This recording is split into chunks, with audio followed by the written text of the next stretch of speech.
গাড়িতে উঠে গেছে এবং আমরা তখন মুভ করে আসছি এবং এখানে আসার পরে আমরা আমাদের পিছনে একটা জিপ আটকায় গেছে। কারণ জিপের সামনে আপনার হচ্ছে মোটামুটি 100 জনের মতো পুলিশ তখন আমার জিপের ইয়েতে চলে আসছে।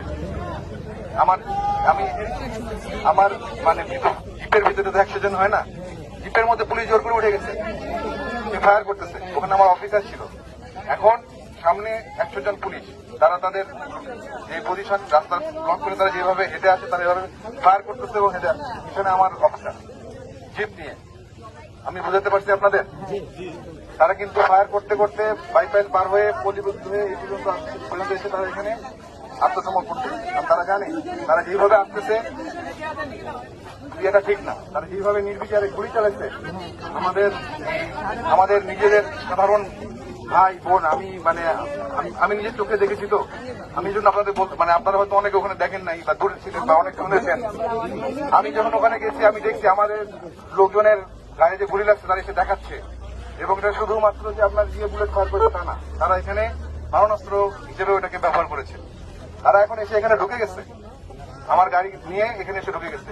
এখন আপনারা আমাকে একটা জিনিস বলেন, তাদেরকে এখানে ঢোকানোর পরে নিরস্ত্র করা হয়েছে, তাদেরকে গ্রেফতার করা হয়েছে। এখন তাদের নথিপত্র, নাম, কি কি কোন দায়িত্ব, এই সকল জিনিসপত্র ডকুমেন্টেশন করা হবে। তাদেরকে কিন্তু প্রথম কথা তাদেরকে গ্রেফতার করা হয়েছে। এটা কি ক্লিয়ার আপনারা? আমাদের ডিভিশনের জিওসি মহোদয় বলেছেন তাদের উপযুক্ত বিচার হবে। আপনারা তো সেনাবাহিনীর সাথে এতদিন ছিলেন, আমরা আপনাদের সাথে ছিলাম, আমরা তো গ্রাউন্ডে ছিলাম। দেশের জনগণের যান মালের নিরাপত্তার দায়িত্ব আমাদের, আপনাদের।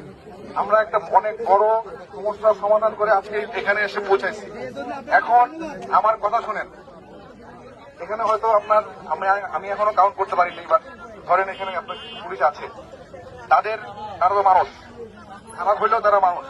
এখন আপনি যদি একজন মানুষকে আপনার সঙ্গে সে না হয় একটা অপরাধ করে আসছে, এই জন্য কিনা এখন আপনি তাকে নিয়ে এসে আমি এখানে ইয়ে করবো, তাকে আমি এখানে পানিশমেন্ট দেবো?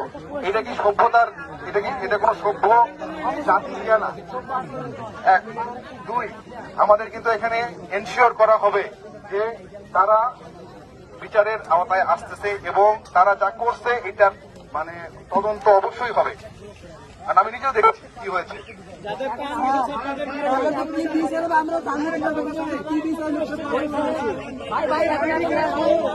আপনারা সবাই বলবেন না, দাঁড়ান। আপনারা আমাকে একজন করে বলেন যে আপনাদের আর কি জানতে চান।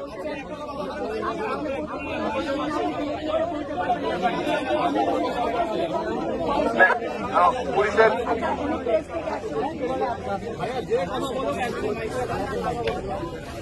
সাংবাদিক